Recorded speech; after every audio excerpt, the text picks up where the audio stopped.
Am I the asshole for not shaving my legs before a date and making him uncomfortable? Hello Reddit, I am very new here. This is my first post, actually, so please be gentle with me. I, 26, female, went on a second date with a man. I wore a mini dress and did not shave my legs. They were not extremely hairy, just a bit visible up close. I just did not feel like shaving and do not always do it unless I want to.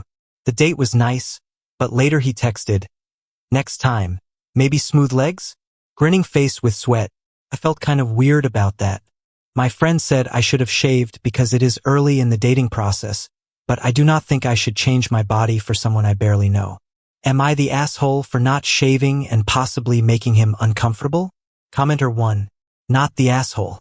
You can text him, "That is nice of you to offer, but no pressure to shave for me. Only if you want to.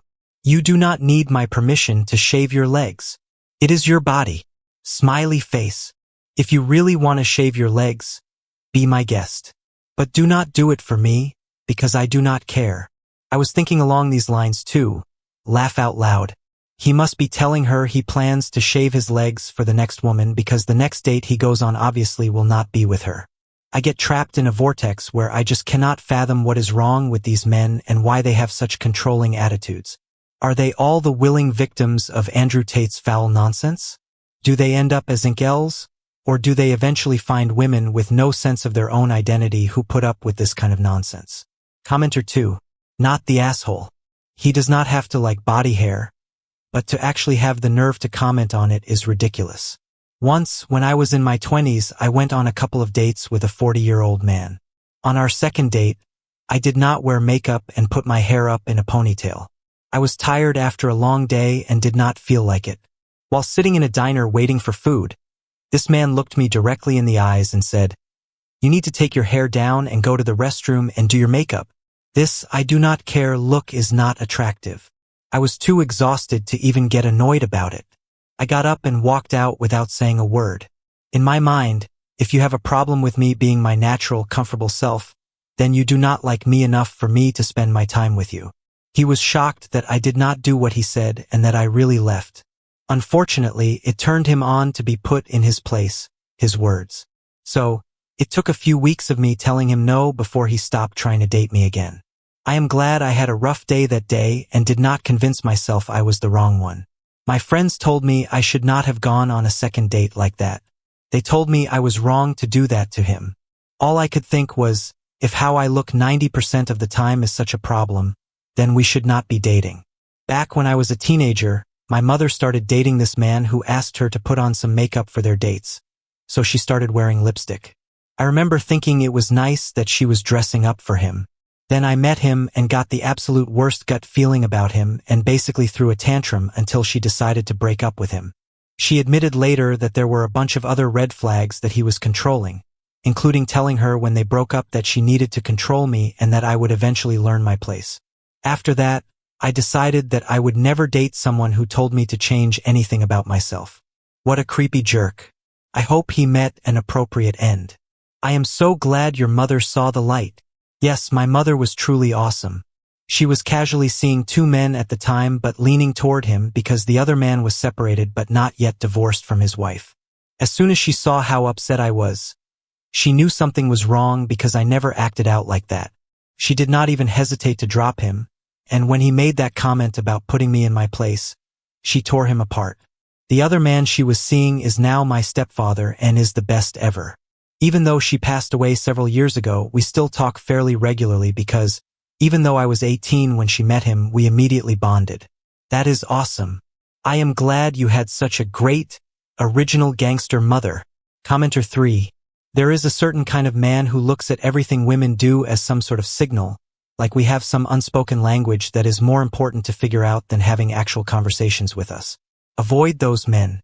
There was a post on X from some men going their own way man who was talking about how he thinks that men buy houses to start families, while women buy houses just to throw it in a man's face. Those men actually think everything women do is about them or is some kind of message. It is bizarre. Wow. And here I thought I bought a house, so I would not have to worry about constant rent increases. Joking aside, you are right. It is all about the men. Oh no. I have been doing it wrong for literally years. I bought a house with my wife. Now I realize that she was just being mean to me the whole time. I had terrible credit and very little income when my wife and I got our house 16 years ago. She must have really hated me to want to throw that in my face so badly. I am so thankful I have these red pillars on the internet these days to realize what a fool I am. I think it is because every accusation is a confession. They really were doing everything to try to get a woman. Everything was about women for them. They were judged by their peers based on how they related to women, so deep down they think it is mutual. That is why going their own way feels so radical to them, even though long-term male bachelors have always been a thing. It might be the first time they ever focused on living for themselves and not for outside expectations of getting a woman, and valuing themselves through their partner and what their partner is willing to do for them. They do not realize that living focused on women was never a healthy way to live. People who have healthy partnerships have selves beyond their partners and value their partner's selves beyond the relationship as well. I do not know if men going their own way actually do this successfully, or if they really keep focusing on not having gotten women and feeling bitter. I feel like the vocal ones are generally still bitter, but maybe there are healthier men in the movement who are truly embracing themselves and the single life, and not dwelling on what they think they missed out on or are withholding from women. I feel like a lot of women in the United States go through a healthier version of this same realization, that they cannot be a good partner and date effectively until they learn how to be themselves without a partner. And some realize they are happier single for the rest of their lives, of course. But they do not usually make that experience about men. It is about them, learning to be themselves and like themselves. And that seems more effective, to me, than what I hear from men going their own way. Commenter 4. I once accidentally farted on a date.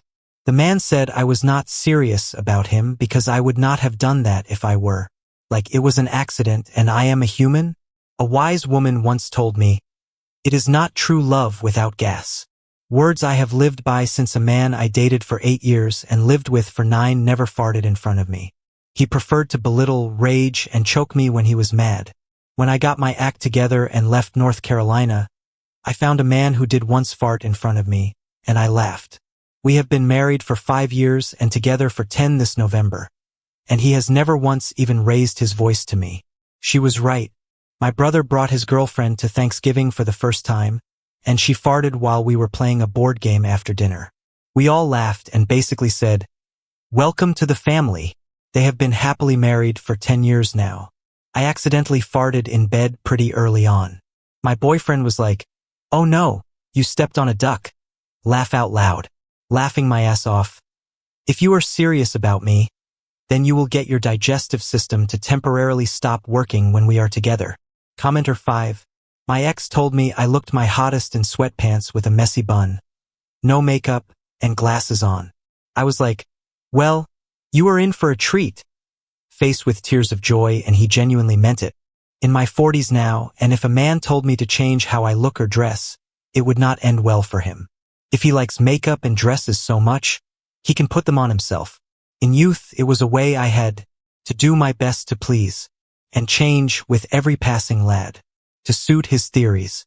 But now I know the things I know, and do the things I do, and if you do not like me so, to hell my love with you. Commenter 6. I would never go on a third date with a man who felt comfortable enough to try to control my body like that. Also, consider this a win. He showed his true colors before you invested too much time. Yes, if he is saying things like that now, I cannot even imagine the expectations he would have when you are his girlfriend. It is not even about his comfort. His insecurity is his own problem, but seriously, how does he think it is acceptable to tell a woman how she should look on a second date? At all, but especially after a first date.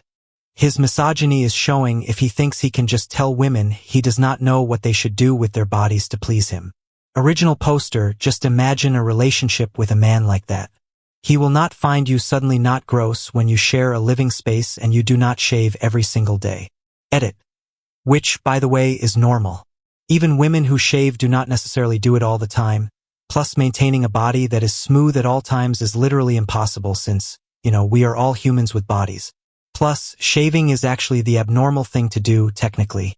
It is a peculiar alteration of a natural body. If this man cannot handle a female body, He should not be allowed to try to be intimate with one.